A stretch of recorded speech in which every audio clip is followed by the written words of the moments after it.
What's up YouTube, and welcome back to Homebrew Subaru. In this episode I'm going to be doing some rear drum brakes on a Toyota Corolla.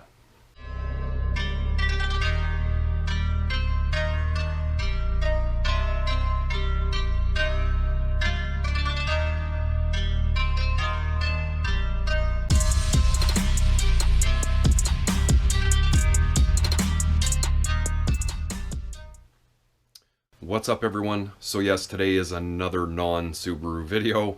I've got my friend's Toyota Corolla. It is a taxi.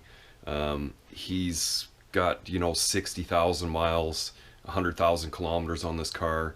And even though the rear brakes, I adjusted them last year and they still looked okay, he just wants to replace them before the winter. So that's what we're going to do today. This car does have rear drum brakes instead of discs. So I'm going to kind of walk you through the process. And we're going to do a how-to video on how to replace rear drum brakes on a Corolla. So first things first is to jack up the back of the car, take the rear wheels off, and we'll get into this brake job. Now I'm going to try and give you guys the best shot of this job. These brakes are relatively easy to do, but the top adjuster has the tensioning spring directly on the adjuster, and it can be a little difficult to play with. And not having special tools like a brake tool such as this guy, where you can actually rest that on the shoe and then grab the spring with that hook. You'll see as I use them. But using side cutters for these guys is kind of not very easy to do, so I don't recommend it. But first things first, we're going to knock the drum off. Seems to be pretty loose. And we'll just get that off to the side. Now, there's going to be a lot of brake dust in here, so this is the best time to break out your brake clean.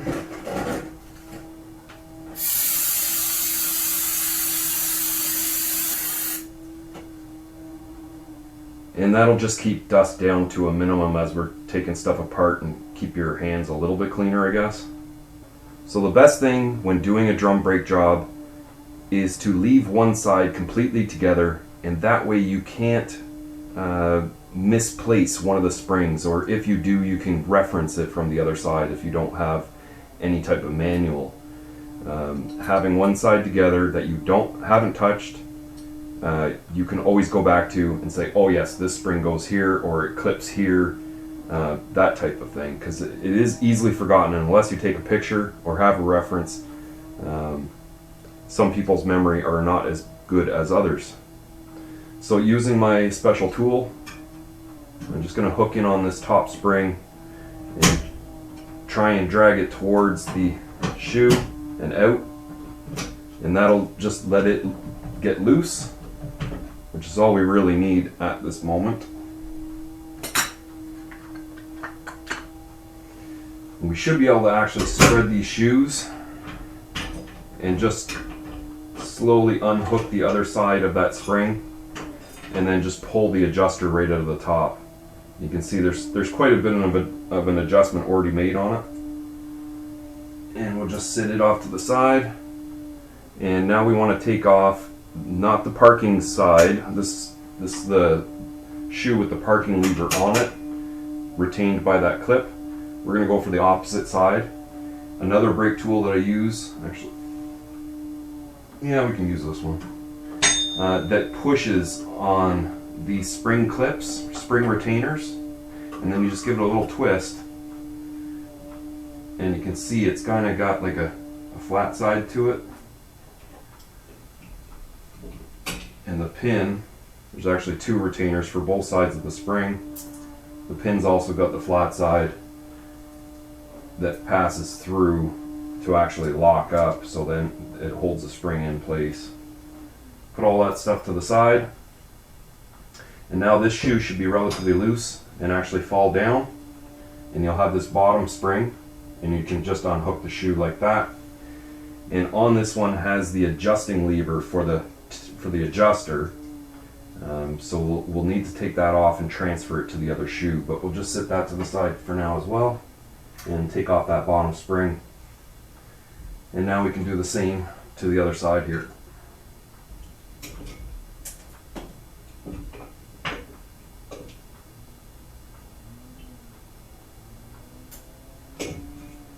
Just set that stuff off to the side. When this shoe drops down, you'll see it's on the lever and it's being retained by this little U-clip. So we're going to need to take this clip off, or at least get it loosened up enough that we can get it apart. It's just a standard screwdriver. I'm placing it up top, kind of holding it with one hand. And then on the other end of the screwdriver, we're just going to give it a snap with a hammer. And this usually takes a few tries. It's not going to pop right off.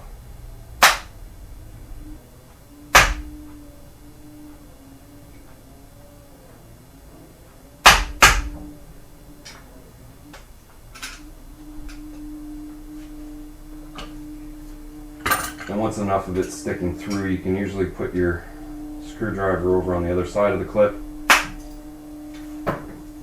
and get it off. So now that the clip's off, the shoe will actually just kind of come right off the lever, and that's all that you're left with the backing plate, and of course the wheel cylinder. The wheel cylinder is the easiest to change at this point, just loosening the line and the two bolts. And you can change out the wheel cylinder. You do have to bleed it afterwards, but there is no signs of leaks on this one, so no need to change it. And now with everything apart, I'll just come in and give another little wash with some brake clean.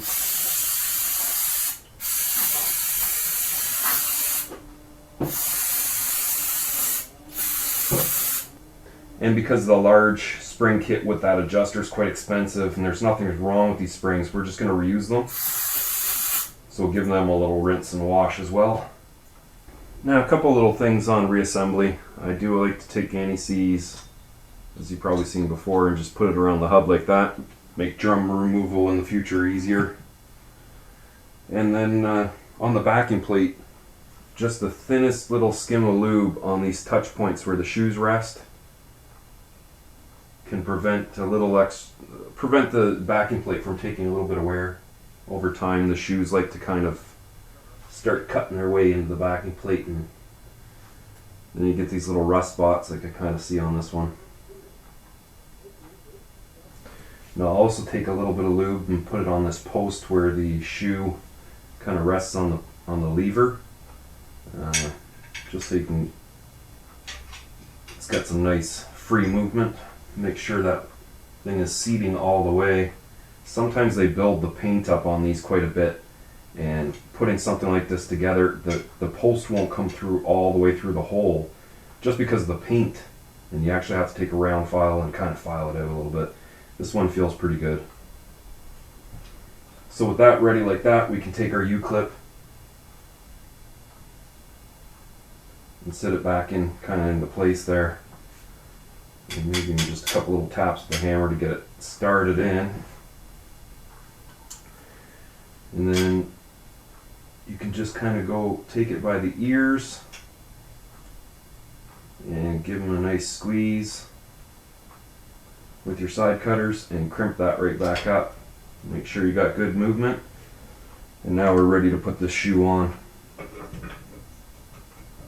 You want to make sure you're in the bottom where you're supposed to be, and somewhere relatively close to the wheel cylinder. We can always adjust it later.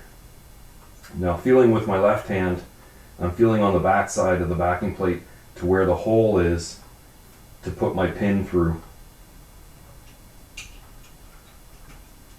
And now I'll just retain the pin with my left hand. So with my right hand, I'll put on one spring retainer, and I'll kind of sit the other spring retainer onto the spring and sit it in place, and then I'll kind of just temporarily hold that with my thumb until I can grab my tool and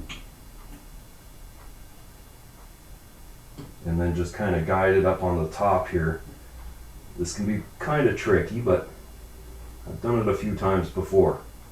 And then a good turn, And boom, that guy's locked up. Another good point is some of these springs are under quite a bit of load, and they can slip out of your pliers or spring retainer tool, and they'll catch your finger and they'll split it right open, no problem. There's a lot of tension behind some of these guys. And so I could recommend, you know, if you're not really knowing what you're doing here, put on some safety glasses if you're working close and you're a little worried. So next I'm just going to take the lower spring, kind of hang it in place. And now we can take this lever assembly off of this shoe.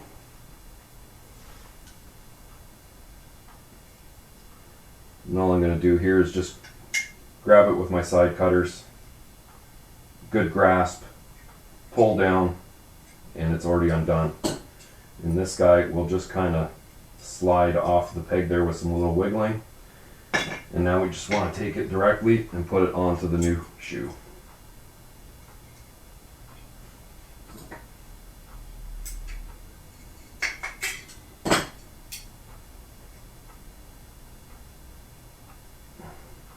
And that should be how it kind of looks.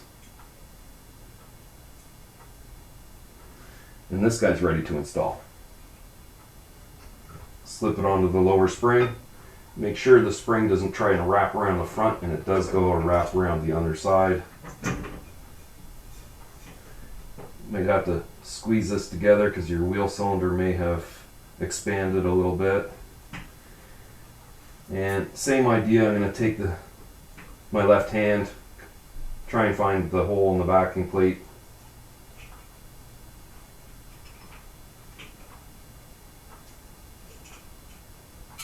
Retainer.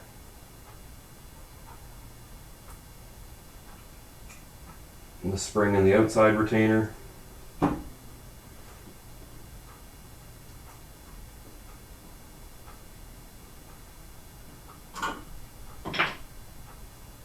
And we're together. Now I'm just going to leave that shoe out like that a little bit and this one like this so we can slip in our adjuster next. So the adjuster, I've got it nice and clean. I'm going to wind in the end of it here to collapse it down to make the drum easier to get on. Underneath of this here, give it a good cleaning.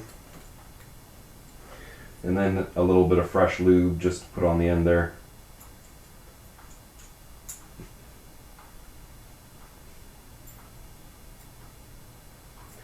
And now it's ready to install.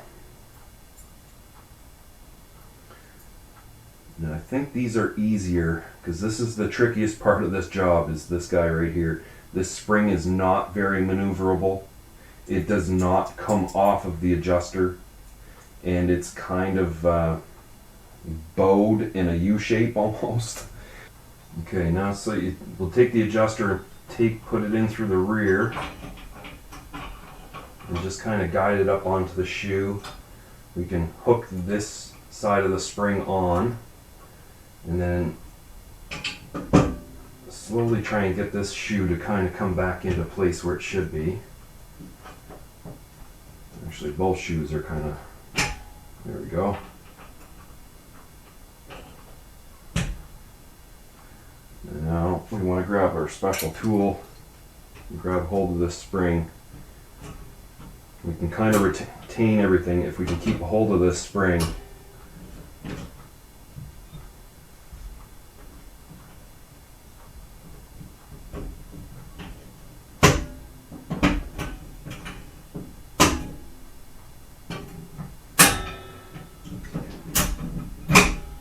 Just like that, we got it in, which is a little bit easier than I thought it was going to be honest. Now we need to really double check everything here to make sure things are seated properly, because it kind of snaps together. But both springs, both of the ends of the top spring are in the shoe where it's supposed to be. It appears that the adjuster is seated into the shoes the way it's supposed to be. Down here on the bottom, the shoes are resting on the post the way they're supposed to be.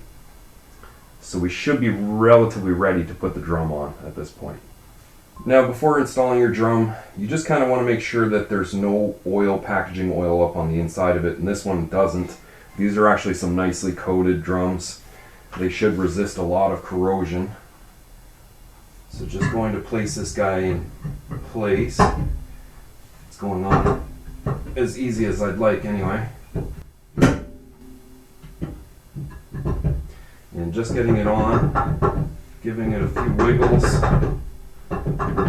usually tries to help center up the shoes. And now we can start adjusting up the actual brakes. So the adjuster is right here, and as we turn it up you can start to hear it click, and that means that we're trying to expand the shoes out so that they meet the drum properly. Now for a while you may not actually feel very much tension until the tensioner really starts to push on the load of the spring and shove the shoes out.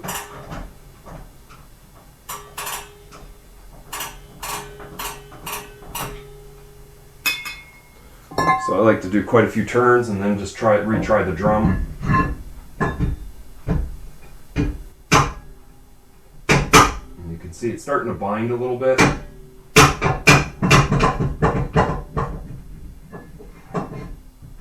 Which means it's getting close.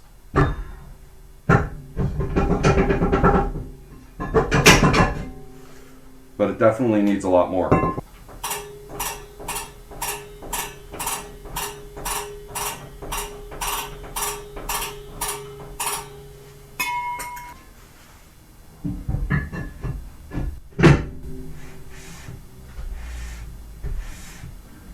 There, that feels perfect. You definitely want some drag. You do not want it so the drum does not turn, and you want it so that you can still wiggle it free. That's a perfect adjustment right there. Now if you run into the situation where your drum will not go on, there's a few things that you should look at. And first, is the parking brake cable over adjusted? A lot of people like to adjust their parking brake and don't realize it's part of the drum brake adjustment. To adjust a parking brake, ensure your drum brakes are properly adjusted and then perform the adjustment to the cable. Do not adjust the cable and then your drums, because it doesn't work like that. You won't get the things together and you'll have a parking brake that pulls halfway up and doesn't do anything. So because the shoes are adjusted all the way to the drum right now and touching it, as soon as we pull on that parking brake handle, it's going to start to engage the shoes. Same as pressing the brake pedal. As soon as we press that brake pedal, the cylinder is going to expand, the shoes are going to touch immediately and give us an excellent feel on the brake pedal. So that's basically that. All you have to do is put your wheel back on, torque your wheel nuts, and make sure you do a retorque later on down the road. At some point you should think about doing a readjustment to the rear brakes, a clean and adjust as we like to call it. A brand new set of shoes and drums takes a little bit of time to properly wear in together, and almost like a break-in period. You'll have sufficient brakes, but in a couple months from now, maybe if you're doing another brake inspection at some point, you should do a clean and adjustment of the rear brakes and you'll have awesome brake pedal. So really that job isn't all too bad to do. It can be a little bit overwhelming if you haven't done drum brakes before. It's a little bit of a puzzle in there, but if you have experience, as I do, you can kind of go through it rather quickly. It's not a big deal. Sometimes you have issues with aftermarket parts like shoes. They build the lining up on them too thick, or the actual backing of the shoe, it's a little bit longer in some places. You might have to actually trim it or cut it. Sometimes the paint builds up, like I mentioned, and you have to actually get rid of the paint just so things will go together properly. It happens in the aftermarket. As you can see, the factory shoes coming off are not a cheap metal, and they don't tend to really rust that badly, so there's no reason to put paint on them, and that's why you have issues with aftermarket parts like that. It's also the best time to be doing your parking brake adjustment. So after you're done doing your drum brakes and adjusting them all properly, you can actually readjust your cable and make sure that it's not too tight, not too loose, and get it properly set so that when you go to use it, it's right there and you don't have to yank it all the way up to the top to actually get brakes to apply. Past that is just road test, make sure everything's good, and then you're done. And like I stressed last week, make sure you get the wheels retorqued after driving on them for a little while. They wear off, they need to be retorqued, and that will ensure that you don't have one popping off. So if you like this video, definitely give it a thumbs up, and if you're new here and you haven't already, please consider hitting that subscribe button for me. Leave your questions and comments further down below, and I'll see you in the next one.